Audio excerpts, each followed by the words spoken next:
इस रीजन को totally avoid कर रहे हैं। चाहे वो हमारी चुनी हुई सरकार है उसकी बात करो या एलजी एडमिनिस्ट्रेशन है।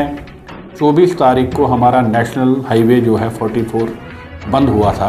हम ये जो केसीसी लोन हमारे लोगों ने लिया हुआ है कम से कम उसको माफ़ करवाया जाए।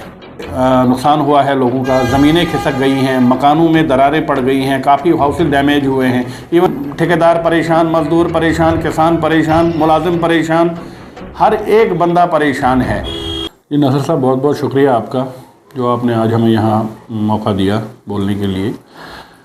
जहाँ तक बात ये नेचुरल कैलेमिटी की जो आप कर रहे हो, ये हमने देखा हमारा जो ये एरिया है पर्टिकुलरली चनाब डिवीज़न की मैं अगर पूरी बात करूं, जिसमें रामबन का एरिया आता है, हमारा किश्तवाड़ का एरिया आता है, डोडा का एरिया आता है, तो इसमें काफ़ी ज़्यादा नुकसान हुआ जो आपने भी देखा। और इसमें हमने देखा कि पर्टिकुलरली कुछ सेक्टर्स में ज़्यादा नुकसान हुआ। जैसे एग्रीकल्चर सेक्टर की मैं अगर बात करूं तो काफ़ी ज़्यादा नुकसान हुआ वहाँ पे, क्योंकि हमारे यहाँ जो लोग हैं उनकी एफिलेशन है, एग्रीकल्चर के साथ जुड़े हुए हैं, उनका आमदनी जो है मुझे लगता है उस पर डिपेंडेंट है काफ़ी लोग। उसके अलावा यहाँ पे फ्रूट इंडस्ट्री है, एप्पल की अगर मैं बात करूँ, सेब के काफ़ी बागात हैं हमारे, पर्टिकुलरली भद्रवा की मैं अगर बात करूँ हमारे इस एरिया की, तो काफ़ी ज़्यादा नुकसान हुआ। गवर्नमेंट ने मुझे लगता है कुछ स्टेप्स लिए तो हैं, बट ग्राउंड लेवल पे क्या वो इम्प्लीमेंट हो रहे हैं, ये चीज़ें देखने की हैं। अच्छा, जो रिसेंटली जो हम देख रहे हैं कि एप्पल से अगर बात करें तो कश्मीर एप्पल की जगह जगह पर चर्चा हो रही है, उनको कंपनसेशन की बात की जा रही है। लेकिन अगर हम भद्रवा इलाके की बात करें, यहाँ पर भी बहुत सारा नुकसान है एप्पल्स ग्रोवर्स का, और जिनका डिपेंड है वो इस एप्पल इंडस्ट्री से, और नुकसान होने के बाद जो है अब उनकी उम्मीदें हैं। तो क्या लगता है आपको कि क्या यहाँ की कोई आवाज़ उठा सकता है?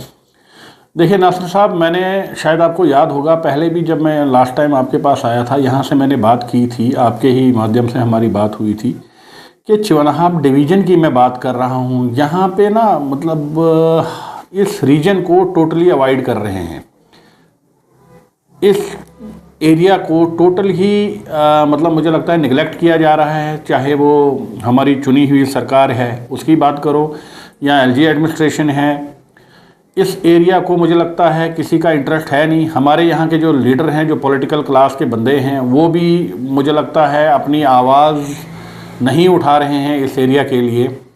आपको मैं याद दिलाऊं, लास्ट मंथ 24 तारीख को हमारा नेशनल हाईवे जो है 44 बंद हुआ था, और आज के दिन तक वो अभी मैं नहीं कहूँगा कि पूरी तरह से रिस्टोर हुआ है। आप कश्मीर के एप्पल इंडस्ट्री की बात कर रहे हो, उनका भी बहुत ज़्यादा नुकसान हुआ, लेकिन हमारे इलाके में भी काफ़ी ज़्यादा बागात हैं सेब के, उनको भी बाहर वो सेब भेजना था, चाहे दिल्ली भेजते हैं या बाहर की जो मार्केट्स में भेजते हैं, उनके लिए भी कोई रोड नहीं थी, कुछ नहीं था। मैं तो कहता हूँ इवन के जो पेशेंट्स हैं उन्होंने भी बहुत ज़्यादा सफ़र किया, और उसके अलावा जो लाइफ सेविंग मेडिसिन्स थी, इवन के राशन की आपने देखा होगा यहाँ पे किल्लत हो गई थी, पेट्रोल की, डीज़ल की, वो चीज़ें यहाँ पे शॉर्टेज थी। लेकिन अफसोस ये है कि उन दिनों मुझे नहीं लगता है किसी भी चुने हुए नुमाइंदे ने या किसी अपोजिशन में या किसी भी पॉलिटिकल या बाकी लोगों ने कोई बात की इस बारे में। और आज भी मुझे लगता है कि लोग जो है, या पर्टिकुलरली इस हमारे चनाब डिवीज़न की मैं अगर बात करूं, तो मुझे नहीं लगता है कोई भी ऐसी आवाज़ निकली है कि जो इनसे ये पूछे कि ये जो हालात हमारे हुए हैं इनको सुधारने के लिए आप लोग क्या कर रहे हो। अच्छा, अगर बात करें कि बहुत सारे जो एग्रीकल्चर से जुड़े हुए लोग होते हैं वो केसीसी लोन्स निकालते हैं, अभी जब उन पर इतनी मार गिर पड़ी है तो क्या उनका जो है आप समझते हैं कि उनके लिए कुछ होना चाहिए? देखिए नासिर साहब, मैंने पहले भी रिक्वेस्ट की थी, क्योंकि मैं किसी पॉलिटिकल पार्टी के साथ जुड़ा हुआ हूँ। मैंने अपनी पार्टी की तरफ से जो हम कर सकते थे, हमने पार्टी पेजेस, मेरे जो पार्टी के पेज हैं उनमें 2-4 बार हमने एलजी साहब से भी रिक्वेस्ट की, इवन हमारे सीएम साहब से भी रिक्वेस्ट की कि पहले तो हमने ये भी कहा था उनसे कि जब तक ये रोड स्ट्रीमलाइन होती है, कुछ पेशेंट्स हमारे डोडा में फंसे हुए थे हॉस्पिटल में, और बाकी जगहों से भी, जो डिस्ट्रिक्ट हॉस्पिटल डोडा आपको पता ही है कि पूरे 3 डिस्ट्रिक्ट्स का एक हमारा जीएमसी है डोडा में, उनको बेटर ट्रीटमेंट की ज़रूरत थी। हमने बहुत बार ये कोशिश की कि एयर सर्विस को यहाँ पे लगाया जाए। चॉपर सिस्टम, आपको याद होगा पहले इन्होंने लगाया था चॉपर सिस्टम, हमने दोबारा से रिक्वेस्ट की थी कि यहाँ पे चॉपर सिस्टम को लगाया जाए, जिसमें ये पेशेंट्स को हम जम्मू तक एटलीस्ट एयरलिफ्ट कर सकें और बाकी जो एसेंशियल मेडिसिन वगैरह जो चीज़ें थी उनको ला सकें। उसके अलावा अगर मैं बात करूँ, आप ये केसीसी की बात कर रहे हैं, जैसे मैंने अभी पहले भी आपसे कहा कि यहाँ पे लोग ज़्यादा एग्रीकल्चर पे ही डिपेंडेंट हैं और एग्रीकल्चर में तो काफ़ी ज़्यादा नुकसान हुआ। यहाँ मक्खियों के, मुझे लगता है बहुत ज़्यादा मक्खी का नुकसान हुआ है, धान की खेती का नुकसान हुआ है, एप्पल इंडस्ट्री जो बागात हैं हमारे उनका काफ़ी ज़्यादा नुकसान हुआ है।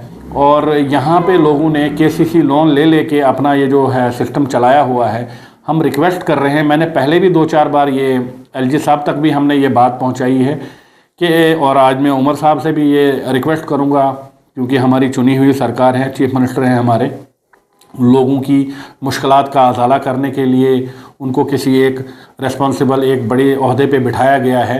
तो मैं रिक्वेस्ट करूंगा, आज यहाँ से फिर से रिक्वेस्ट करूंगा कि कम से कम ये जो केसीसी लोन हमारे लोगों ने लिया हुआ है, कम से कम उसको माफ़ करवाया जाए।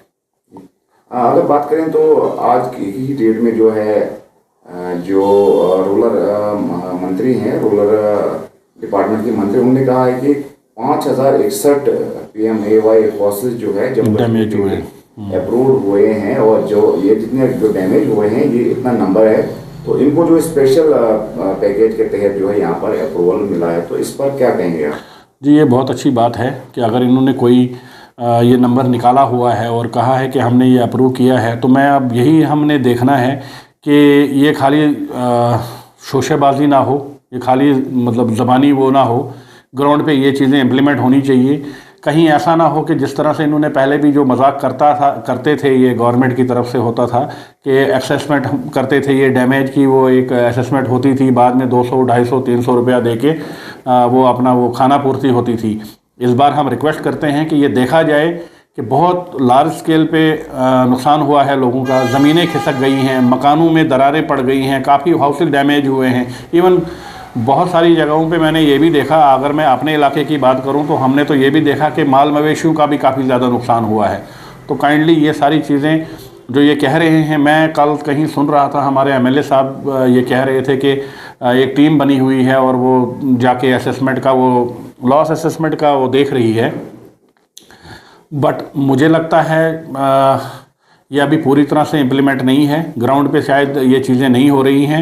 मैं MLA साहब से भी रिक्वेस्ट करता हूं कि जिन अथॉरिटीज़ के साथ उनकी बात हुई है उन्हें बताया जाए, दोबारा से उनको कहा जाए कि आप हर जगह जाइए जहां जहां डैमेज हुआ है लोगों को, और उसकी एक अच्छी तरह से असेसमेंट कीजिए और उनको वो कंपनसेट कीजिए।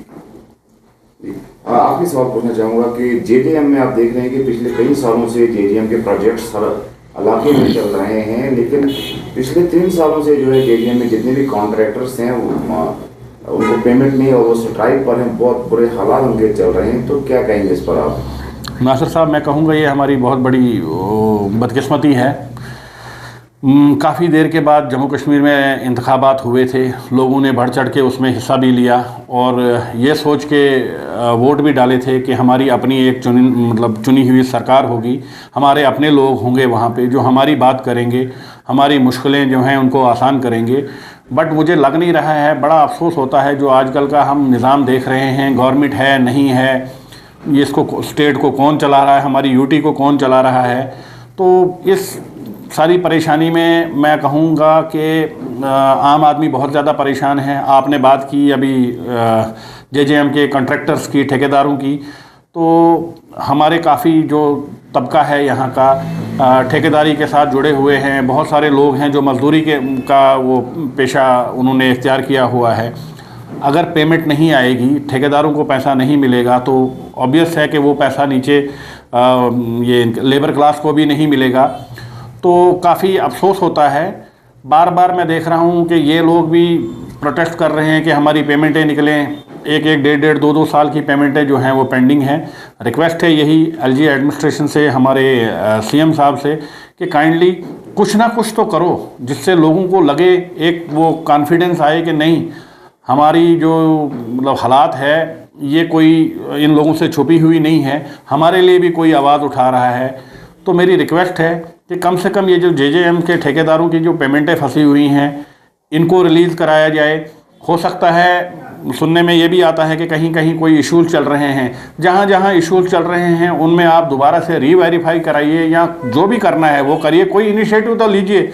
और ऐसा नहीं है कि किसी भी हर एक ठेकेदार का जिसकी पेमेंटें फंसी हुई हैं हर जगह कोई गड़बड़ है। जहाँ जहाँ सही है, जहाँ जहाँ काम हुआ है, ग्राउंड पे चीज़ें ठीक हैं, उन लोगों को काइंडली वो जो पेमेंट है वो रिलीज़ कराएं ताकि वो भी थोड़ी बहुत अपनी जो है नॉर्मल लाइफ जिए। मुझे काफ़ी सारे ठेकेदार जो हैं मेरे भी नोन हैं, मैं आज उनको देखता हूँ तो बड़ा अफसोस होता है, वो मार्केट में आने से घबराते हैं क्योंकि लोगों का पैसा फंसा हुआ है उनके पास भी।